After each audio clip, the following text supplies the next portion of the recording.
Hi all, this is Abhay from Prepwise. 2024-ൽ CUET PG, IIT JAM, TISNET മുതലായ PG entrance exam target ചെയ്ത് prepare ചെയ്യാൻ ആഗ്രഹിക്കുന്ന ആളുകൾക്കായി Prepwise സംഘടിപ്പിക്കുന്ന free online workshop. കൂടുതൽ വിവരങ്ങൾക്കായി താഴെ കൊടുത്തിരിക്കുന്ന ഡിസ്ക്രിപ്ഷൻ ചെക്ക് ചെയ്യുക. ഡിസ്ക്രിപ്ഷനിൽ കൊടുത്തിരിക്കുന്ന ഫോം ഫില്ല് ചെയ്ത് എത്രയും പെട്ടെന്ന് രജിസ്റ്റർ ചെയ്യുക.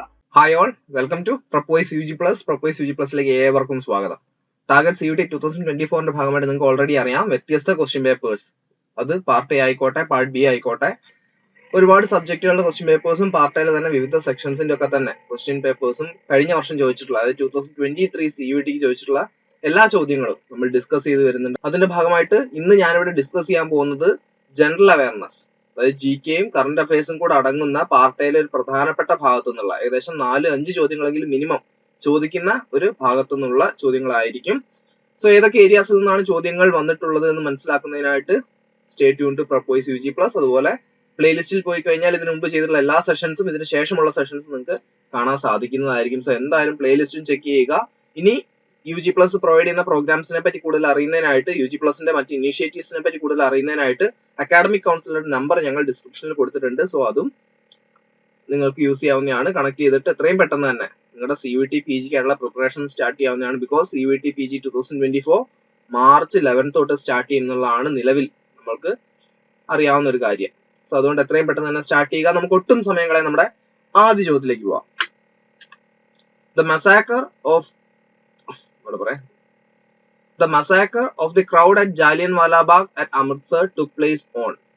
അപ്പം ജാലിയൻവാല ബാഗ് കൂട്ടക്കൊല നമ്മുടെ ഇൻഡിപെൻഡൻസ് സ്ട്രഗിളില് അല്ലെ ഫ്രീഡം സ്ട്രഗിളില് നമ്മൾ ഏറ്റവും കൂടുതൽ ഓർത്തിരിക്കുന്ന, എന്നാൽ ഓർക്കാൻ ആഗ്രഹിക്കാത്ത, അല്ലെങ്കിൽ അത്രയും ജീവൻ പൊലിഞ്ഞ ഒരു ഇൻസിഡന്റ് ആയിരുന്നു ഈ ജാലിയൻവാല ബാഗ് കൂട്ടക്കൊല. അത് ഏത് ദിവസം നടന്നു എന്നുള്ളതാണ്. അതിന് അമൃത്സർ മസാക്കർ എന്നുള്ളൊരു പേരുമുണ്ട്. അപ്പൊ റൗലത്ത് ആക്ടിനെതിരെ പ്രതിഷേധിച്ചുകൊണ്ടിരുന്ന 100 കണക്കിന് ആൾക്കാരെ പുറത്ത് കടക്കാൻ പറ്റാത്ത രീതിയിൽ കൂട്ടിയിടുകയും എന്നിട്ട് ജനറൽ ഡയർ എന്നുള്ള ബ്രിട്ടീഷ് ജനറൽ, ആർമി ജനറൽ ആയിരുന്നു, വളരെ ക്രൂരമായി, അത് അത്രയും ഒരു മനസാക്ഷി ഇല്ലാത്ത മനുഷ്യൻ എന്നൊക്കെ അദ്ദേഹത്തെ പറയേണ്ടി വരും. കാരണം രക്ഷപ്പെടാൻ പോലും ഒരു വഴി ഇല്ലാതിരിക്കുന്ന ഒരു സാഹചര്യത്തിൽ ഈ പറഞ്ഞ പൂട്ടിയിട്ടിരിക്കുന്ന സ്പേസിലേക്ക് വെടിവെക്കുകയും അതിലൂടെ 100 കണക്കിന് ആൾക്കാർ മരണപ്പെടുകയും ചെയ്യുന്ന ഒരു സാഹചര്യം ഉണ്ടായി. അത് ഏത് ദിവസമാണെന്നുള്ളതാണ്. അപ്പം നമ്മുടെ ഈ ഫ്രീഡം സ്ട്രഗിളിലെ നാഴികക്കല്ലുകൾ എടുക്കുമ്പോൾ നമ്മളെല്ലാവരും ഓർത്തിരിക്കുന്ന ഒരു മൊമെന്റ് തന്നെയാണ് Jallianwala bag. So Jallianwala bag നടന്നത് റൗലത്ത് ആക്ടുമായിട്ട് തന്നെ നിങ്ങൾക്ക് റിലേറ്റ് ചെയ്യാം. 13 ഏപ്രിലിനാണ്. ഓപ്ഷൻ 2 ആണ് കറക്റ്റ് ആൻസർ. അപ്പൊ ഇത് നമ്മുടെ ഫ്രീഡം സ്ട്രഗിളുമായിട്ട് റിലേറ്റ് ചെയ്തുള്ള ഒരു ചോദ്യമാണ്. ഓക്കെ, അടുത്ത ചോദ്യത്തിലേക്ക് പോവാം. Which public sector bank has partnered with Garuda Aerospace under Kisan Pushpak Yojana? Garuda Aerospace എന്ന് വെച്ച് കഴിഞ്ഞാൽ ഒരു ഡ്രോൺ സ്റ്റാർട്ടപ്പ് ആണ്, ബേസ്ഡ് ഇൻ ചെന്നൈ. അപ്പൊ കൃഷിക്കാർക്ക് യൂസ് ചെയ്യാൻ പാകത്തിന് അവരുടെ ലാൻഡ് അളക്കുന്നതിനായിട്ട്, അതുപോലെ ഫെർട്ടിലൈസറും മറ്റു കാര്യങ്ങളും ഒക്കെ തന്നെ ഡ്രോൺ യൂസ് ചെയ്ത് എന്തൊക്കെ ചെയ്യാൻ പറ്റുമെന്നുള്ള റിസർച്ച് നടത്തിക്കൊണ്ടിരിക്കുന്ന, അതിൽ സിഗ്നിഫിക്കന്റ് ലീഡ്സ് ഒക്കെ തന്നെ കണ്ടെത്തി മുന്നോട്ട് പോകുന്ന ഒരു സ്റ്റാർട്ടപ്പ് ആയിട്ട് നമുക്ക് ഗരുഡ എയറോസ്പേസിനെ കാണാം. ഇത് കറന്റ് അഫയേഴ്സ് എന്നുള്ള ചോദ്യമാണ് കേട്ടോ. കഴിഞ്ഞ വർഷത്തെ കറന്റ് അഫയേഴ്സുമായിട്ട് റിലേറ്റ് ചെയ്യാൻ പറ്റുന്ന ഒരു ചോദ്യമാണ്. കിസാൻ പുഷ്പക് യോജനയുടെ കീഴിൽ ഗരുഡ എയറോസ്പേസുമായിട്ട് ഏത് പബ്ലിക് സെക്ടർ ബാങ്ക് ആണ് പാർട്ട്ണർ അപ്പ് ചെയ്തിരിക്കുന്നത് എന്നുള്ളതാണ് ചോദ്യം. ഏകദേശം ഒരു 150 ഡ്രോൺസിന്റെ കാര്യങ്ങൾക്കായിട്ട് പഞ്ചാബ് നാഷണൽ ബാങ്ക് ആണോ, കാനറ ബാങ്ക് ആണോ, യൂണിയൻ ബാങ്ക് ഓഫ് ഇന്ത്യ ആണോ, സ്റ്റേറ്റ് ബാങ്ക് ഓഫ് ഇന്ത്യ ആണോ ഗരുഡ എയറോസ്പേസുമായിട്ട് പാർട്ട്ണർ അപ്പ് ചെയ്തിട്ടുള്ളത് എന്നുള്ളതാണ് ചോദ്യം. സോ ഇവിടെ കറക്റ്റ് ആൻസർ എന്ന് പറയുന്നത് കറന്റ് അഫയേഴ്സ് ആയതുകൊണ്ട് തന്നെ യൂണിയൻ ബാങ്ക് ഓഫ് ഇന്ത്യ എന്നുള്ളതാണ് റൈറ്റ് ആൻസർ. സോ ഇതുപോലെ കറന്റ് അഫയേഴ്സിലെ വ്യത്യസ്ത ടോപ്പിക്സ് നമ്മൾ നോക്കിയിരിക്കേണ്ടതുണ്ട്. The Sampada scheme of government of India is related to. Sampada scheme government of India, അപ്പൊ അത് 2017 തുടങ്ങിയ ഒരു സ്കീമാണ്. അപ്പൊ ഇതിന്റെ പ്രധാനപ്പെട്ട ഉദ്ദേശം റൂറൽ ബാങ്കിങ് ആണോ, ഫുഡ് പ്രോസസിംഗ് ആണോ, ഇൻഷുറൻസ് ഫോർ BPL ഫാമിലീസ് ആണോ, ഇറിഗേഷൻ സെക്ടർ ആണോ? അപ്പൊ ഇതിൽ പറയുന്നത് പ്രധാനമായിട്ടും നമ്മളുടെ പ്രോസസിങ് ഫുഡിന്റെ, അതുപോലെ നമ്മുടെ ഫുഡ് പ്രോസസിംഗ് യൂണിറ്റ്സിന്റെ എഫിഷ്യൻസി ഇൻക്രീസ് ചെയ്യുക. ഓക്കെ, അതുപോലെ നമ്മുടെ പ്രിസർവേഷൻ, സ്റ്റോറേജ്, അതുപോലെ സ്റ്റോറേജിന്റെ ക്വാളിറ്റി എല്ലാം കൂട്ടുക എന്ന ഉദ്ദേശത്തോടു കൂടി തുടങ്ങിയിട്ടുള്ള ഒരു സ്കീമാണ് സമ്പാദ സ്കീം. സോ അത് ഡയറക്ട്ലി റിലേറ്റഡ് ടു എന്താണെന്ന് ഇതിനോടൊപ്പം തന്നെ നിങ്ങൾക്ക് മനസ്സിലായിട്ടുണ്ടാവും. ഓപ്ഷൻ ബി ഫുഡ് പ്രോസസ്സിംഗുമായിട്ട് ബന്ധപ്പെട്ടിട്ടുള്ള നമ്മുടെ ഫുഡ് എക്സ്പോർട്സ് എല്ലാം തന്നെ കൂട്ടുന്നതിന് ഒരുപാട് സഹായകമാകും എന്ന് കരുതുന്ന ഒരു സ്കീമാണ് സമ്പാദ സ്കീം. 2017 സ്റ്റാർട്ട് ചെയ്തത്. ഓക്കെ, നെക്സ്റ്റ് ക്വസ്റ്റിലേക്ക്. അപ്പൊ ഇത് ഗവൺമെന്റ് സ്കീംസ് റിലേറ്റഡ് ആയിട്ടുള്ള ഒരു ക്വസ്റ്റ്യൻ ആണ്. അങ്ങനത്തെ ക്വസ്റ്റ്യൻസ് നമ്മൾ എക്സ്പെക്ട് ചെയ്യേണ്ടതുണ്ട്. അടുത്തത് ചേരുംപടി ചേർക്കാനാണ്, മാച്ച് ലിസ്റ്റ് 1 വിത്ത് ലിസ്റ്റ് 2. അപ്പൊ ഇത് എന്തായാലും എക്സ്പെക്ട് ചെയ്യാൻ കാരണം എത്രയൊക്കെ പാർട്ടയിൽ വ്യത്യസ്ത ക്വസ്റ്റ്യൻ പേപ്പറുകളിലായിട്ട് ഞാൻ പറഞ്ഞാൽ 5 ചോദ്യമാണ് ഒരു ക്വസ്റ്റ്യൻ പേപ്പറിൽ വരിക. അതിൽ എങ്ങനെ പോയാലും ഒരു മാച്ച് ദ ഫോളോയിങ് ഉണ്ടാവും എന്നുള്ളതാണ് നമുക്ക് ഇത്രയും ക്വസ്റ്റ്യൻസ് കണ്ടതിൽ നിന്ന് മനസ്സിലാവുന്നത്. ചില ക്വസ്റ്റ്യൻ പേപ്പറുകളിൽ 2 മാച്ച് ദ ഫോളോയിങ്ങും ഉണ്ടാവും. അതിൽ അകത്ത് വരുന്ന ടോപ്പിക്സ് വ്യത്യസ്തമായിരിക്കാം, പക്ഷെ മാച്ച് ദ ഫോളോയിങ് എന്തായാലും പ്രതീക്ഷിച്ചോളൂ. ബിക്കോസ് മാച്ച് ദ ഫോളോയിങ് കണ്ടെത്തുന്നതിൽ ഒരു ബേസിക് സ്ട്രാറ്റജി ഉണ്ട്. എന്താണ്? നമുക്ക് അറിയാവുന്ന കാര്യങ്ങൾ വെച്ചുകൊണ്ട് ഓപ്ഷൻസ് തട്ടിച്ചു നോക്കുക. സോ അത് എത്ര പെട്ടെന്ന് ചെയ്യുന്ന അത്രയും അഡ്വാൻറ്റേജ് ഉണ്ടാവും. ബിക്കോസ് നമുക്ക് അവിടെ ടൈം വേസ്റ്റ് ആവുന്നില്ല, അല്ലെ? ടൈം വേസ്റ്റ് ആവുന്ന നമുക്ക് അവിടെ ഈസിലി കൺട്രോൾ ചെയ്യാൻ പറ്റും. ഇപ്പൊ ഇവിടെ തന്നെ നോക്കാം. നമുക്ക് ഏറ്റവും ഫേമസ് ആയിട്ട് ഇപ്പൊ നിലവിൽ അറിയാവുന്ന ഒരു സ്പോർട്സ് പേഴ്സൺ ആരാണ് ഇതില്? നിഖാത് സരീൻ ആണോ, ശ്രീജ അക്കുലയാണോ, ദീപ് ഗ്രേസ് ഒക്കെ ആണോ, ആർ പ്രജ്ഞാനന്ദയാണോ?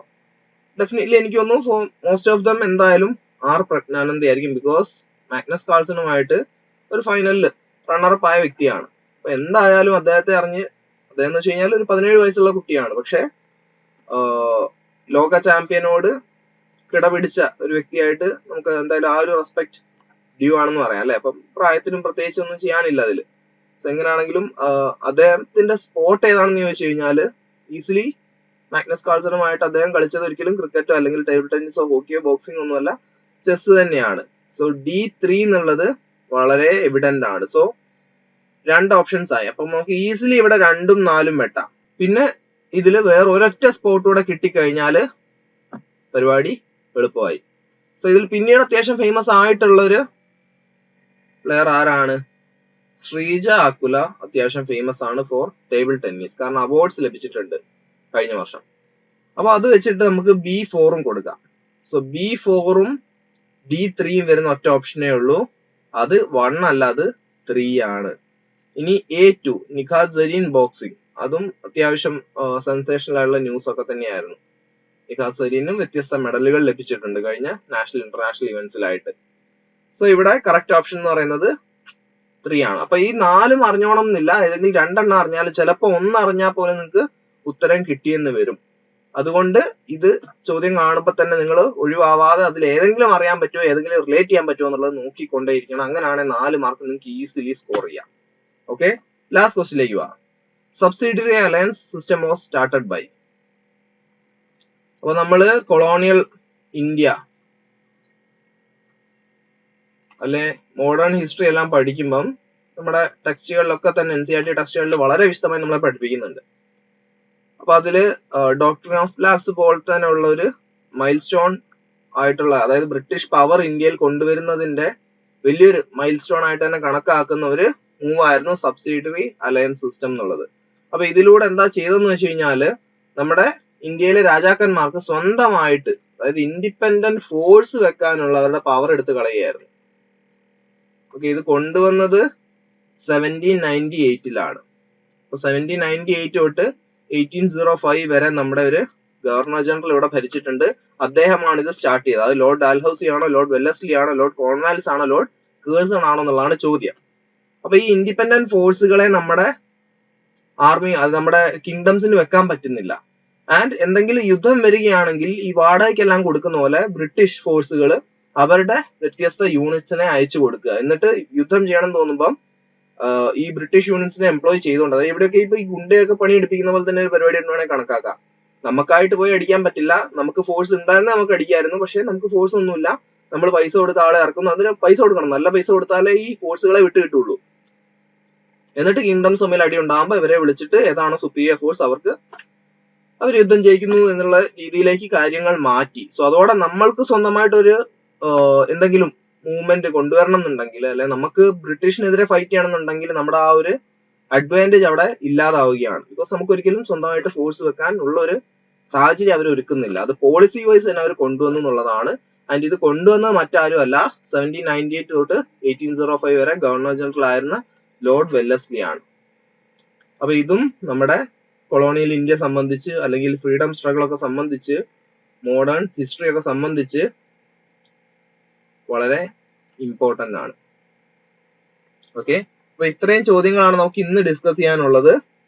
അപ്പം വ്യത്യസ്ത ഏരിയാസ് ഏതൊക്കെയാ നിങ്ങൾ കണ്ടു. ഇതുപോലത്തെ സെഷൻസിനായിട്ട് ഒരിക്കൽ കൂടെ ചാനൽ സബ്സ്ക്രൈബ് ചെയ്യുക. ഇനി സബ്സ്ക്രൈബ് ചെയ്തിട്ടില്ലെങ്കിൽ വീഡിയോ ഇഷ്ടപ്പെട്ടുകഴിഞ്ഞാൽ ലൈക്ക് ചെയ്യുക, ബെല്ലൈക്കൺ അമർത്തിയാൽ തുടർച്ചയായിട്ട് ഇതുപോലത്തെ സെഷൻസ് എല്ലാ ദിവസവും ലഭിച്ചുകൊണ്ടേയിരിക്കും. പ്രിപ്പറേഷനിൽ ഒട്ടും പിന്നോട്ട് പോകാൻ പാടില്ല.